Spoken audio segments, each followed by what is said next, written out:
Hello and welcome to how to participate in a live Twitter chat. We are going to be participating in the Macro SW Twitter chat, and so wanted to make just a quick video and show you some of the basics of participating in a live chat. If you need to, you can always pause, rewind the video, and take your time if I'm moving too fast. You can see that official Macro SW tweeted out that our movie night about the documentary film Inequality for All, in the live chat that we're going to be participating in, they included a link that actually takes you to their webpage and talks a little bit more about the live Inequality for All Twitter chat. This particular chat we're going to be participating in on April 6th at 9 p.m. Eastern, 6 p.m. Pacific. So check your time zones if you are participating from another part of the country or from around the world. The blog post actually shows some of a bit about what the assignment entails. It talks a little bit about how to access the film. And then these are the questions we will be answering for the live chat. Now, I'll tweet one of these questions out throughout the hour that we're participating. So you don't need to just get on Twitter and answer all of these questions. Instead, think of it as a conversation and wait for these questions to emerge throughout the hour of that live chat.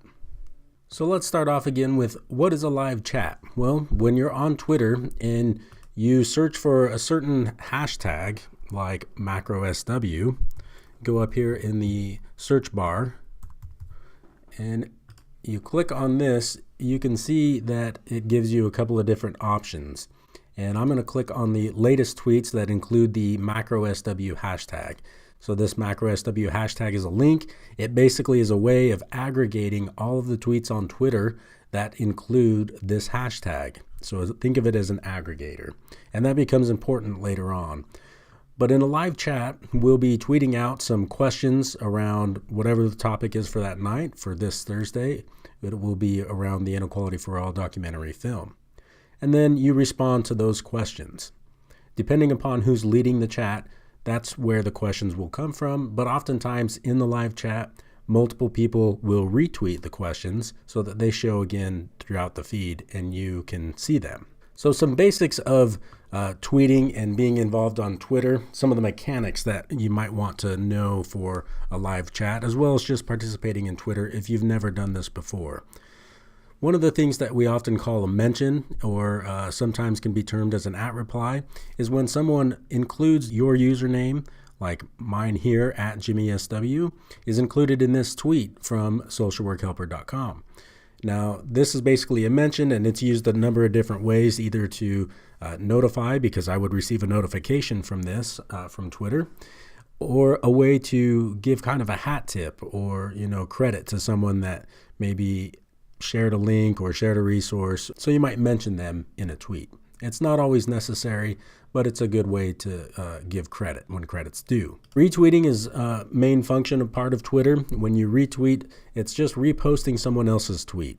Now, there's a couple of different ways that you can do it. You can simply just retweet in Twitter by clicking the retweet button, or you can actually copy and paste that entire tweet and include something like RT and then whatever the message is. You just have to think about being constrained to Twitter's 140 character limit and how that you might be able to get what you want in that tweet within that limit. So typing the RT at the beginning of the tweet indicates that you're reposting someone else's content. And again, you can retweet and then put in the person's username to mention them. So again, it's another way of just offering credit where credit is due. @replies are public and visible to all Twitter users from your Twitter page, but they're generally directed specifically to one Twitter user. So to do a @reply, you just put the @ the username so that it's a link, and then include your message. Oftentimes you'll do this to send someone a tweet and reply to some other specific tweet. Your message can be automatically linked to the tweet that you responded to. Twitter's changes a few things, and so you can actually quote a retweet and add your own message into retweeting someone else's tweet. That's a lot of tweets, but it's a way to help the conversation keep moving. If you wanted to simply engage that one individual on Twitter and ask them a question, you can @reply them and ask them your question. The hashtag is the main and most important thing for a live Twitter chat. And hashtags are just a way of aggregating a bunch of tweets around a particular concept or maybe a movement or a conference or a place or a conversation. So with MacroSW chat, we use the hashtag MacroSW. Live Twitter chats like NASW and some other folks oftentimes will use their own hashtag depending upon whatever the topic might be or how they organize around that one hashtag.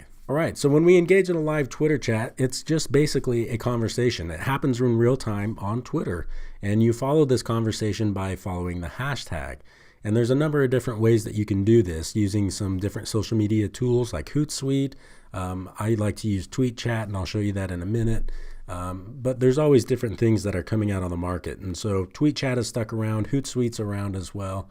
And so let me show you what Tweet Chat looks like. So Tweet Chat is just a third-party aggregator. It's just a website, and you can just put in the hashtag in here to begin to start. If you're logged into your Twitter account on your web browser, sometimes that will follow you, and so it will ask.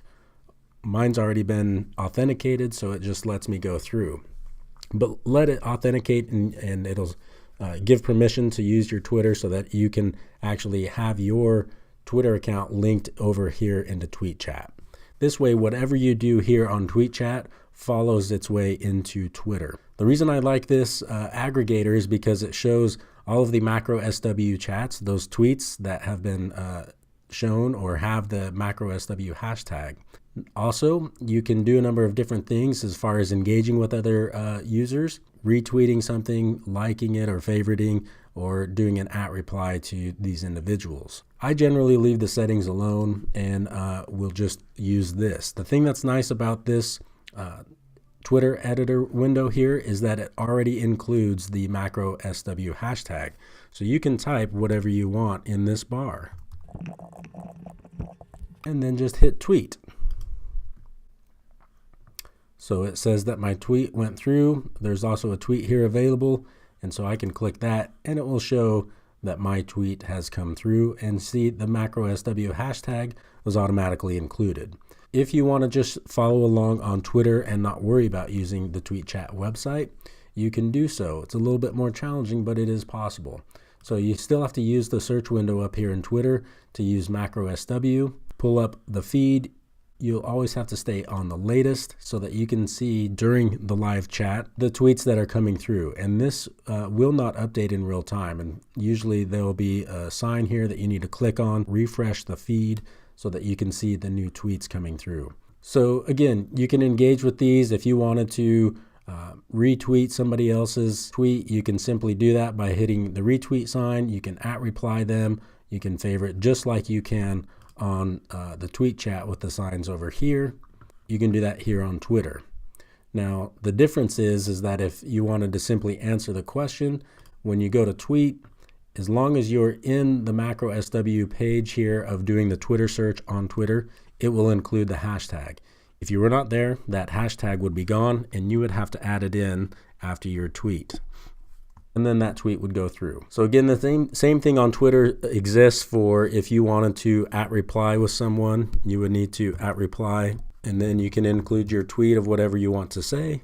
Or if I was trying to retweet something that they had said, I might put in the retweet, and then I would paste in whatever tweet I was copying from, and I can send that through.